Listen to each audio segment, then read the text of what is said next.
All right, this is the second, or actually maybe my fifth or sixth drone flight, and I learned during this flight that flying into buildings can be a bit tricky. And I'm trying to get lined up here for a direct run in. I go into the building and I learned very very quickly that the air is not very stable. Plus, I need to adjust the aperture on the camera, so I'll do that here in a second and brighten it up. But the ceiling fans are going on, and the draft of the actual blades of the drone were causing the drone to be quite unstable. So you'll see my mom go ahead in a few minutes and shut off the ceiling fans. But the back and forth was quite noticeable at some point, and I was really kind of at this point making a determination. All right, is this smart or is this not so smart? And I was just deciding whether or not to land and to just kind of call this off at this point. But this brings you into my mom's actual working area. But my mom and dad built this up, and you'll see a little later some of the stuff on the wall. But here in just a second, you're going to see my mom walk through to go to shut the ceiling fan off. I think I kind of get down low and land while she does that. She had just washed the floor a little bit earlier, but she walks through and shuts off the ceiling fans to stop some of the downdraft that was causing it. So I kind of sit there and wait a few minutes, or not very long, and take off. But in hindsight, 2020, this was probably not the best of ideas, but heck, I wanted to get this footage no matter what. And there was a few heartbeat moments on this, but I did pretty good, all things considering, and having not spent a lot of time on the controls. Here's my advice: before you fly into a building with a drone, give it 20 hours. Give yourself 20 hours of flight time. It just might be smarter to do that. But on either side is empty boxes, empty banana boxes. They use those for a variety of reasons of packing stuff up. But you're going to see quite the contrast as I come out of the building, of course, because I've had the aperture on the drone set to such a point. And relatively flying really close to myself as well. But this is probably where I could have wrecked the drone. And two, one thing about this is you definitely want to go in if you're going to fly a drone inside a building and have some patience. I'm not always the most patient person in the world, and go slow. Try to go slow as possible. I think I increased the aperture here in just a second to the point where it might be a little oversaturated.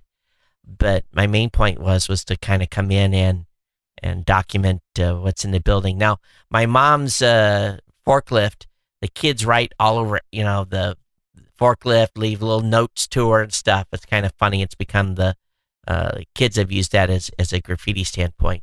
So obviously at this point you can't see very well, but it looks closer than it is from a fly standpoint. Still pretty close, couple feet away from the wall, and so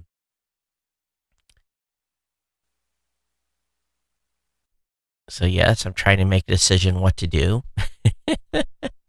But the air currents in there, the air bounce, the drone puts off quite a little bit of air itself. And so there I go. I increased the aperture a little bit so you can see it a little more. So a little better there. Yep. So stuff from when we were growing up, FAA signs, stuff that we've collected through years, stuff that came out of my grandfather's sawmill. But my dad had a construction company when I was growing up, and then after a few other business things that they were doing, they went into the produce business. After my dad died, my mom kept the produce business running, and that is part of her livelihood. There's actually a cooler in this building as well. We don't fly into that, but the cooler is in the left-hand corner of the building. But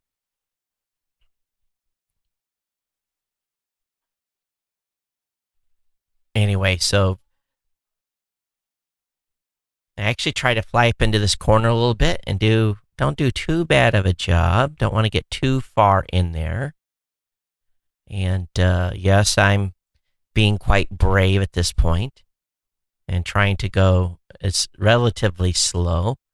But this is not, in hindsight's 2020, most of this type of video could be taken just with a handheld handy cam, but it just seems to give you this different perspective and stability of the camera and everything. It's pretty remarkable what can be accomplished here. But again, I was pretty excited to be able to do this, and we're watching. There's the entrance to the cooler. Whoops, got a little close. And I back out of the building, and so I guess I died on that time. And hindsight 2020, I was really rolling the dice on this particular flight. There was a couple of close calls to walls, and in retrospect, probably should not have been in there at all.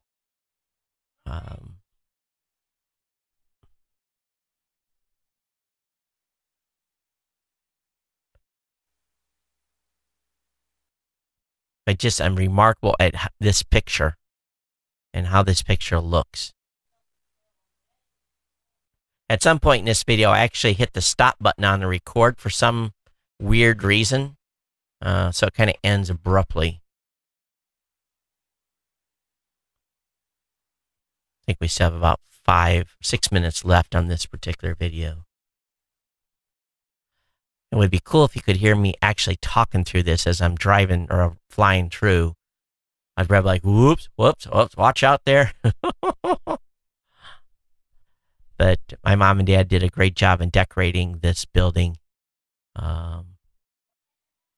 And I spent a lot of hours of my youth in here working on heavy equipment, bulldozers, backhoes, cranes. The cooler wasn't there at that time.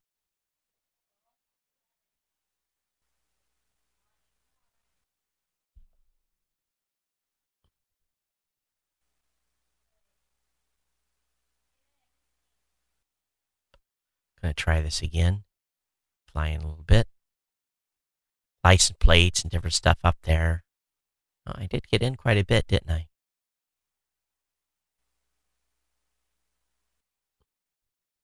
Of course, the big bright opening of the garage door, because I got the huge aperture. It looks kind of cool, yeah? From a scene point. And of course, the wet floor makes it look interesting, too. So I think I don't know if I zoom out or what I do.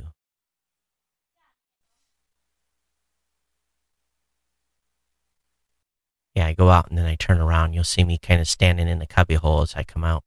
So it gets really bright because we're oversaturated there. Oh my goodness. And I try to adjust it. Boom, boom, boom, boom, boom, boom. Bring the saturation back down. Okay. And change the aperture. Too bad it didn't have an auto aperture feature. Oh, I do a U-turn. That's what I do. I flip around and fly back in.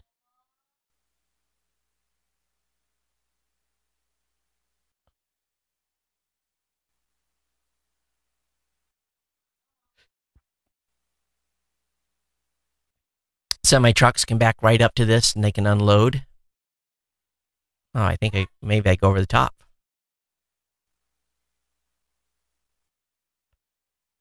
For whatever reason.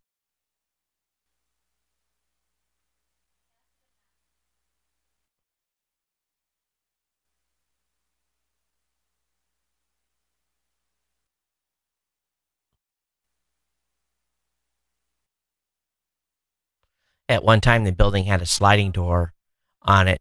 From security standpoint, they put 2 roller doors on it. The building has full security stuff, cameras and everything.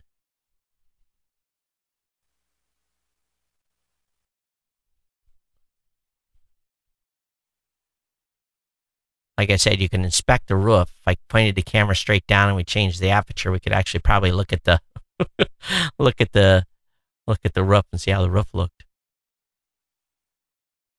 But I wasn't going to get that close to the roof.